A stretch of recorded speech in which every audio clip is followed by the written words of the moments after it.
Good morning. Thanks for being with us today. America's oil and gas resources have been locked up in ANWR for decades. Alaskans widely support exploring ANWR's coastal plain, and the energy that could be there could be essential to not only Alaska's future, but to our nation's energy security. ANWR's resource potential provides opportunity for domestic energy and jobs. It's very important to our people, especially those who live along the North Slope and their leaders who also support opening ANWR.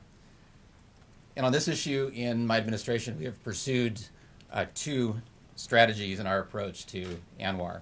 The first is vigilant defense. Unfortunately, the federal administration and its supporters in Congress have to date locked up ANWR. They virtually removed the possibility of future exploration and development, at least in our perceptions and in our people's mindset outside of Alaska. We've kept close tabs on those efforts and pushed back with filed comments, with letters, with op-eds, congressional testimony, and strong legal advocacy. For example, in November 2010, 25 Democratic senators sent a letter to President Obama asking for an executive decision to make ANWR a national monument. I was concerned enough about this that I sent an urgent letter to the president, along with an Alaska Attorney General's memo explaining why such action would likely be illegal. Another attempt to lock up ANWR even more tightly is underway in Washington at the Department of Interior, where they are now drafting a comprehensive management plan for ANWR. None of the alternatives in the plan looked at the possibility of oil and gas exploration in the 1002 area. In numerous letters, comments, and testimony, we have encouraged the administration to, in accordance with federal law, at least look at oil and gas development as an alternative. Thus far, they have showed no intentions of doing so. In fact, in a letter dated to me, dated June 28, 2013, Secretary of the Interior Sally Jewell wrote that the administration remained opposed to exploring the refuge. But it's important for Alaska and our country not just to be on defense, but to go on offense. That's why we've moved into the second phase of our ANWR policy.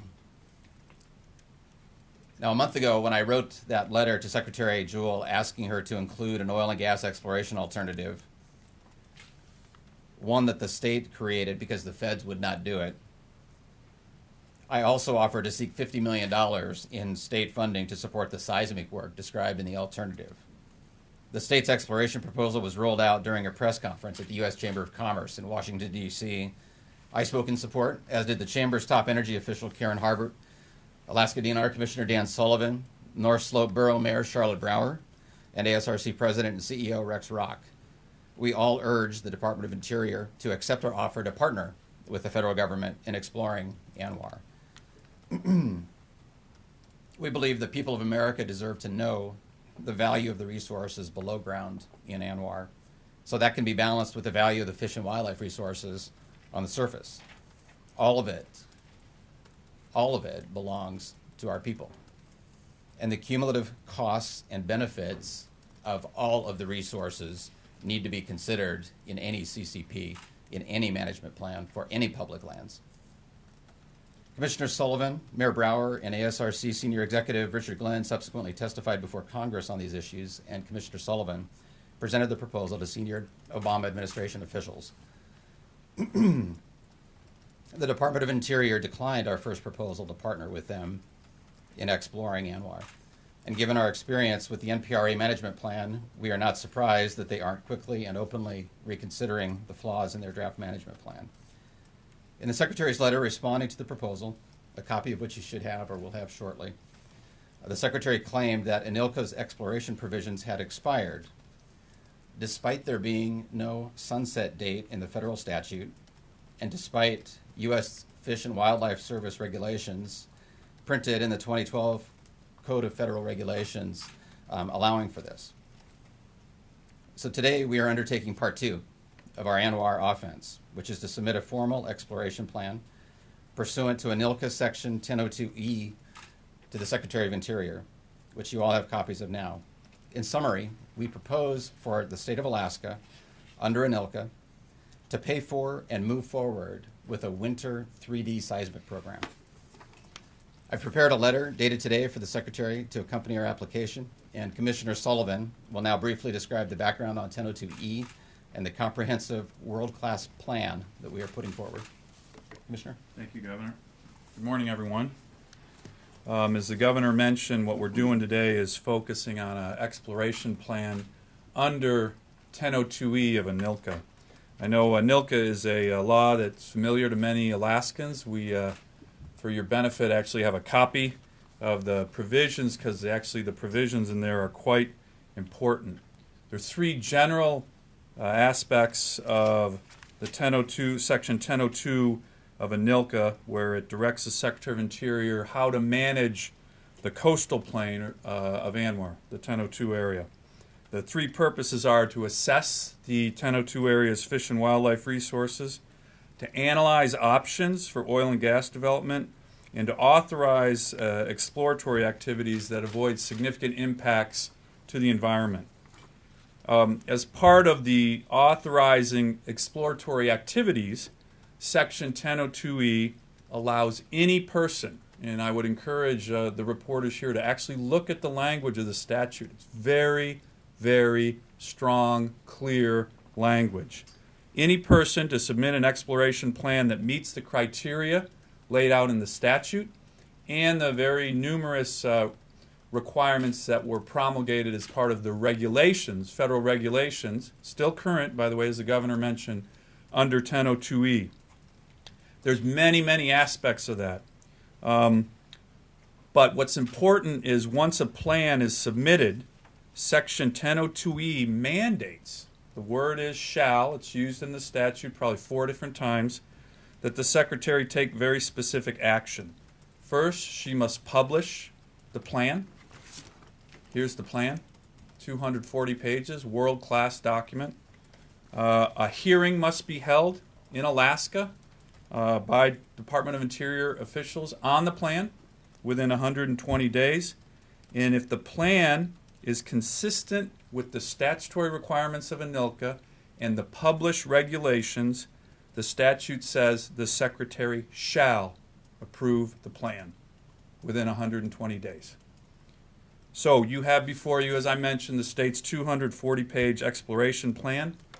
We have been working on this plan for months, and we believe that it meets all the statutory requirements and all the regulatory requirements that are laid out in all elements of ANILCA, 1002E, 1002D, and the different regulations that have been promulgated under that. Very quickly, there's 3 parts to this. First, there's an executive summary.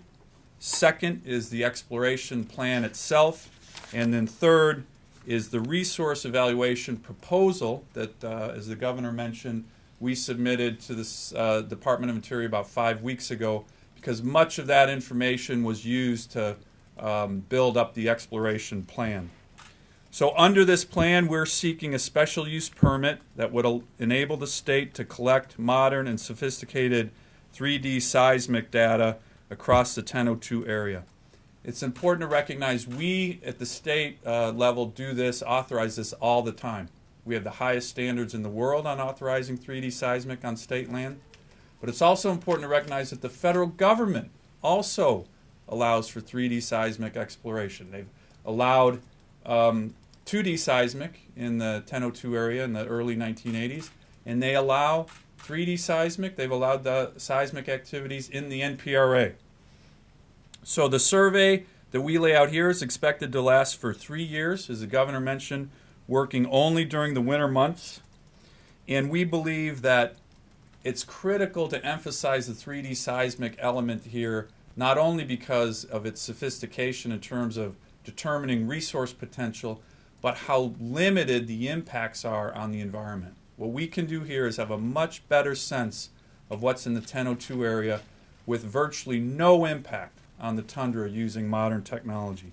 So that's a key issue here. We believe that the debate on ANWR has not kept up with the technology. You can literally have a great understanding of what's there without impacting the environment hardly at all. And that is all laid out in very, very specific detail in the plan. I think the key question for the Department of Interior when they look at this is, Why wouldn't you want to know? You're the manager of the federal lands. You're the manager of the 1002 area. ANILCA clearly focuses on a continuing assessment. Why wouldn't you want to know? So in conclusion, I want to thank the governor for his leadership on this issue. I also want to thank the DNR team and other elements of the state government. We've been working for months on this plan. Again, this is a world-class document. There's probably one or two organizations other than the state of Alaska that could put something like this together. We think it also is indicative of the exciting times we're seeing in the energy sector. In Alaska, we're more competitive. We're attracting more investment, new investment on the North Slope and Cook Inlet. In the U.S., there's an energy renaissance that's taking place that has huge potential benefits for the country. And the federal government talks about an all-of-the-above strategy. Well, the 1002 area clearly is a key part of Alaska and the U.S. Future energy opportunities, and certainly would be part of an all-of-the-above strategy. So finally, I just want to mention that the debate, sometimes when reporters report on the debate on ANWR, it can be a bit of a tired mantra, the same old debate, open it or not. Debates, certain people are always for it, certain people are always against opening that. Some have viewed that as a bit of a worn-out debate. What we're focusing on this morning is changing that narrative. We think this is a very different element of what we're trying to do with regard to ANWR, in that it's more modest. We're essentially saying to the federal government, let's find out what's there. Why wouldn't you want to know if you could have such a limited impact? Second, as the governor mentioned and mentions in his letter, the state is taking the lead. The federal government won't act, the state will act. And that's what we're doing in terms of the plan, the expertise, and as the governor mentioned, the financing. And finally, and this is very, very important, as you'll see reading the ANILCA statute, this proposal is based in federal law. It is mandated on what actions the federal government has to take.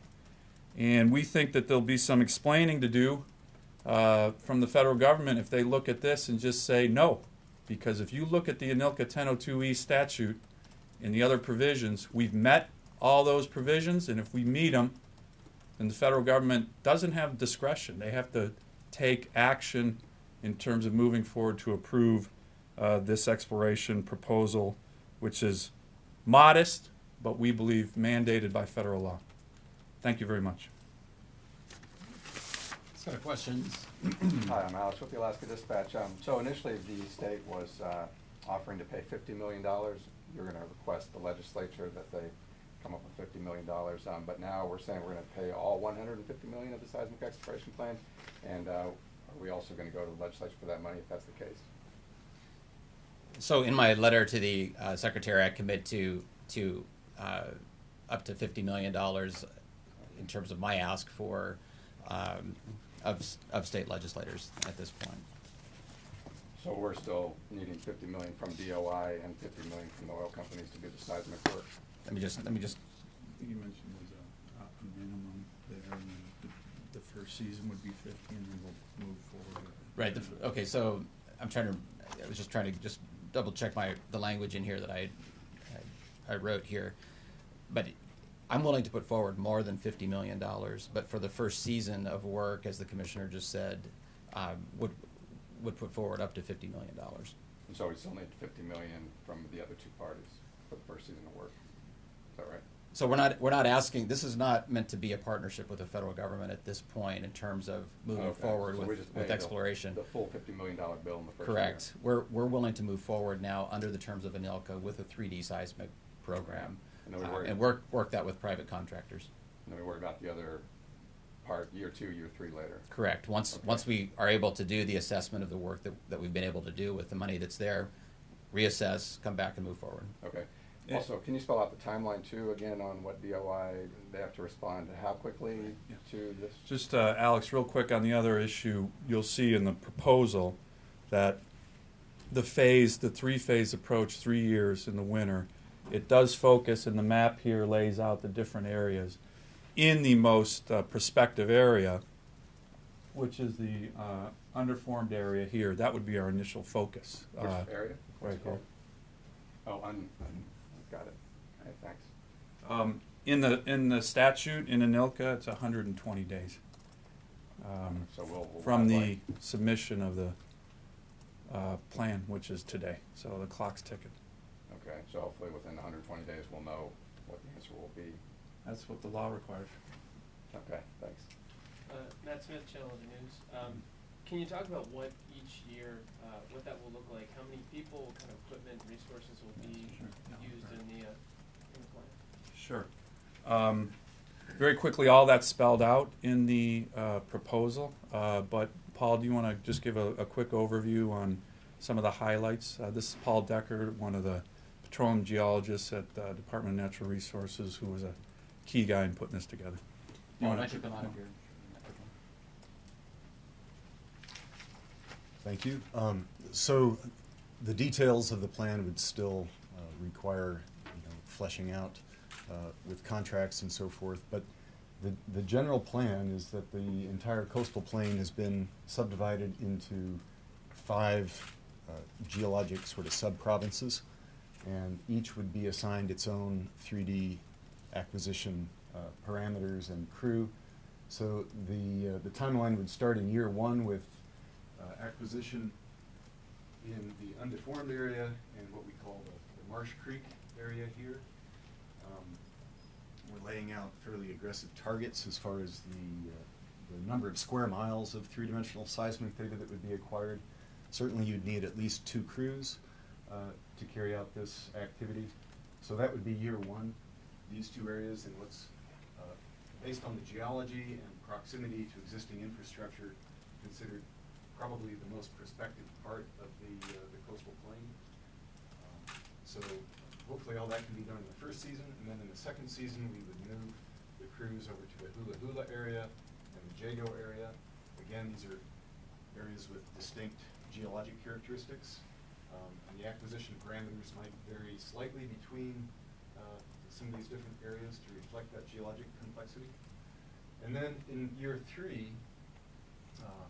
pending the results from the initial analysis of years 1 and 2, we would suggest acquiring data down here in what's called the Sabbath area. So that would be the general sort of game plan for timeline across the coastal plain.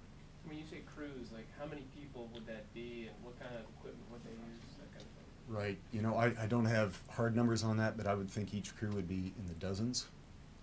And they would work from camps that move continuously throughout the acquisition. They're occupying a given area for only a matter of a few days at most.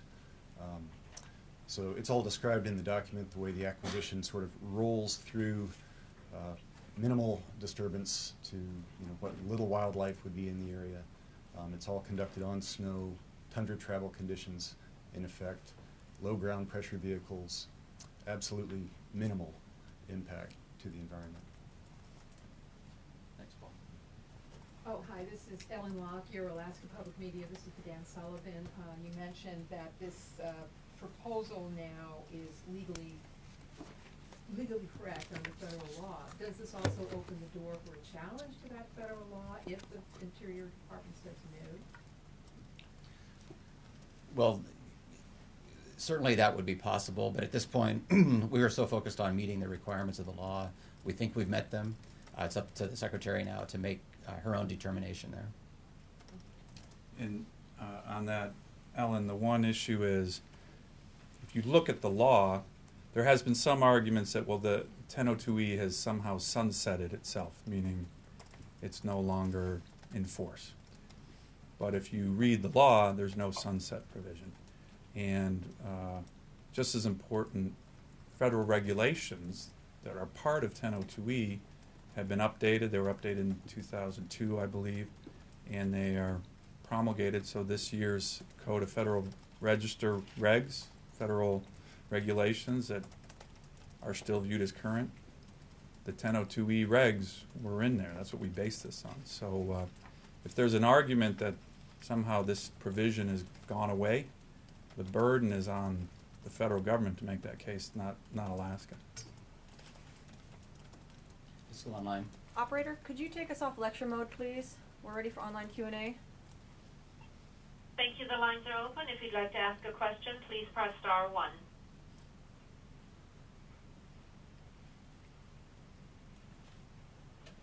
Alexander, go ahead, please. Hi, Alexander Gutierrez, APRN. Governor, when you first floated the plan, you suggested that industry would come up with $50 million for this, and now we're planning to go ahead without them. But I'm just curious, what sort of feedback have you gotten from industry, and is there any level of buy-in from them on this plan? At this point, at least from my office, I have not consulted with industry in terms of what their level of buy-in is. Right now, I'm merely committing the state to moving forward with this phase 1 of this winter 3D seismic program, willing to move forward. I think it's going to take private contractors to move with us. That's part of what the $50 million will buy, obviously, with people that can build ice roads, people that can shoot 3D seismic.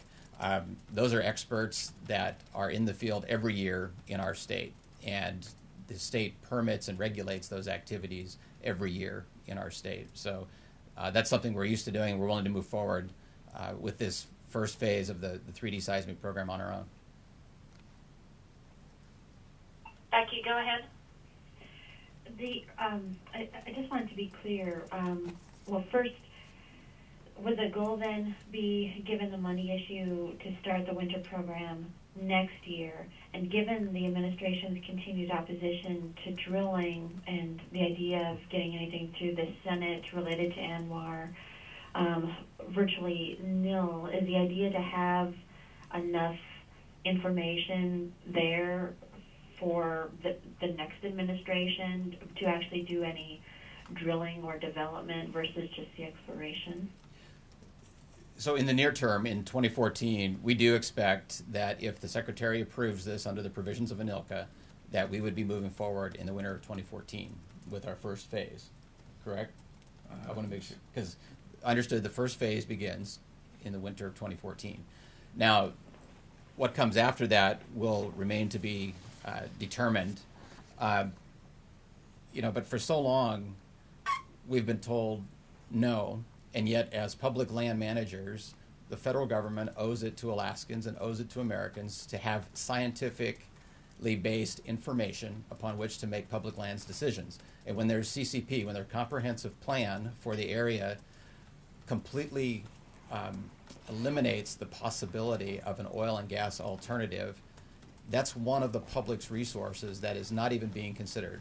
We as a state believe that that resource and that cumulative balancing of costs and benefits of those resources, both fish and wildlife resources and oil and gas resources, ought to be weighed together in any management plan, any comprehensive plan for a public land area. Lee, go ahead. Yes, it's Lee Gerbic with the village of Kaktovik. It's a village of Kaktovik, a population of 300 or so, and I'm with the city of Kaktovik Village Impact Liaison Office. Back in May, I just got approval for exploration and stuff like that went on back in May. No media or any kind of info was brought to our village to address these issues about how things are going with the coastal plain in the Arctic Refuge. And we are highly likely that the village of Kaktovik is very high on when it comes to oil and gas in our area, that things were passed and or brought forward to the Senate and governor that no one was in our area at that time that was requested to these very, very important issues on these when it comes to oil and gas, that we were not highly informed that how things are being operated on ANWR issues, that we as a village in the heart of Kaktovik that we live in should be brought forward, that as a village of 300 people, that that people are going forward as is that we do not have no media or any kind of like the governor and Sean Parnell and state office of Congress that that the people that do work for ANWR issues and stuff like that never did come to the village, and how we act on this is very important. The lifestyle that we live in is a very very high demand when it comes to oil and gas, that we do not see any people that act for us, that people that for impact office should be notified and be on as a speaker or when it comes down to ANWR issues is very important for our village, because we know that on a coastal plain of ANWR, we see that I'm holding in my hand the state of ANWR coastal plain background, and there's very important issues on this back in the day, and I'm seeing on there that it says separately Chevron and other companies conducted a geophysical survey on the Kaktovik, Alaska Native Village Corporation selection lands. The sequence have drilled the KIC-1 well in 1985, the only exploration well ever drilled within the 1002 area. Result of their survey well have been kept confidential and are unavailable for public resources assessments. Now, I had a question. How many people in Alaska or in the state see that, and as a background plan, as you say, how many people see that and are willing to know what's going on with that? Is that now you're saying it's confidential and unavailable for public resources? How much people are going to see that, and they're going to want to know what's going on with that, and why is it confidential, unable for the public during that time of drilling?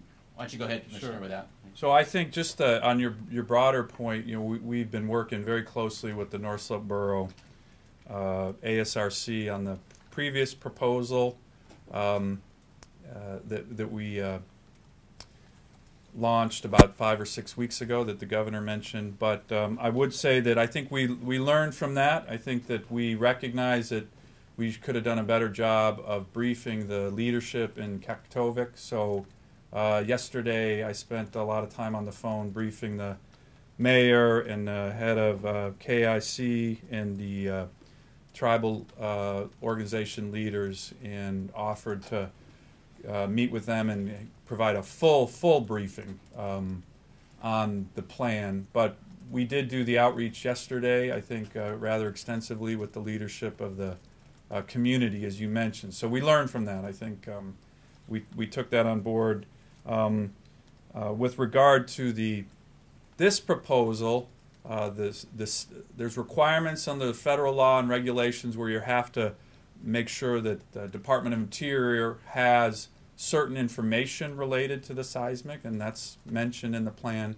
But this information would be owned by the state, and it's certainly not the state's intention to keep this confidential. So I think the goal would be to have this shared. Go ahead, operator. Chris, go ahead. Good morning, Governor. This is Chris Hawley from the Energy Daily in Washington, D.C. I have a couple of questions for you. I'm trying to game this out to try to see what will happen next. One presumes from the wording of her June 28th letter that the Secretary is not going to approve this proposal.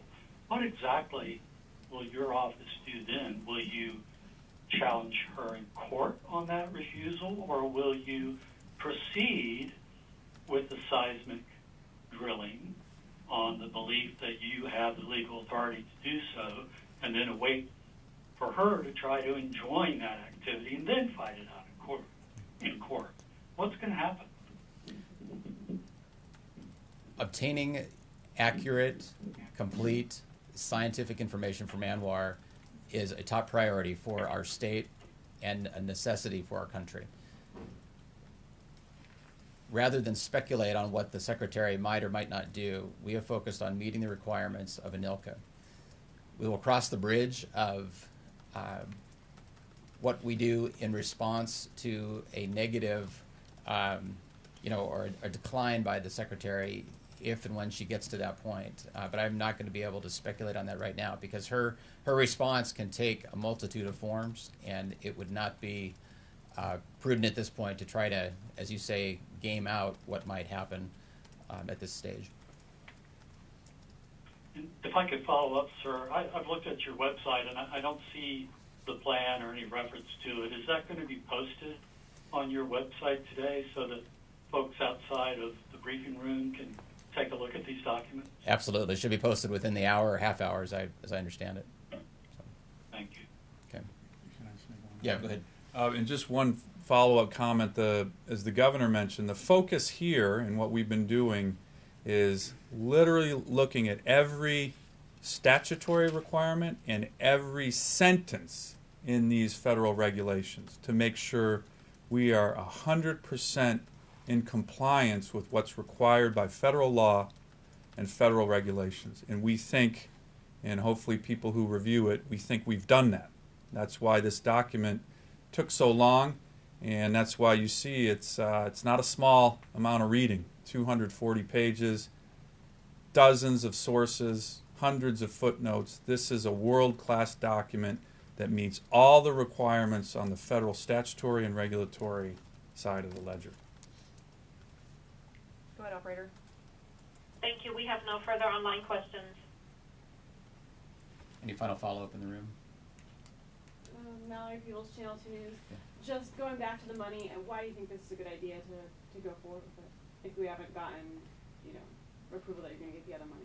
Well, obviously for Alaskans, it's about jobs and economic opportunity. For our nation, it's about jobs, economic opportunity, and more energy as well. So, and our national security. I mean, there are huge ramifications if with our public lands we make wholesale, comprehensive management plans that don't consider the value of every resource as a part of the public land use and the comprehensive management plan. Governor Parnell, Matt Smith, Channel News. Just wanted to ask you one more time. You mentioned that the federal government owes it to the public to have a comprehensive plan for ANWR that includes the possibility for resource development. And that's because ANILCA contemplates that as well. Yeah. Can you talk about what might happen if this plan goes forward 3 years down the line?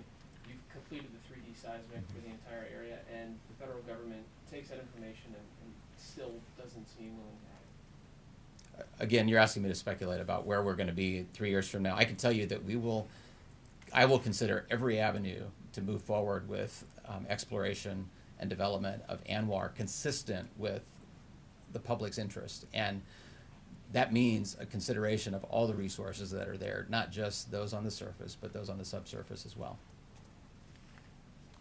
All right, thank you all. Appreciate it. Thank you.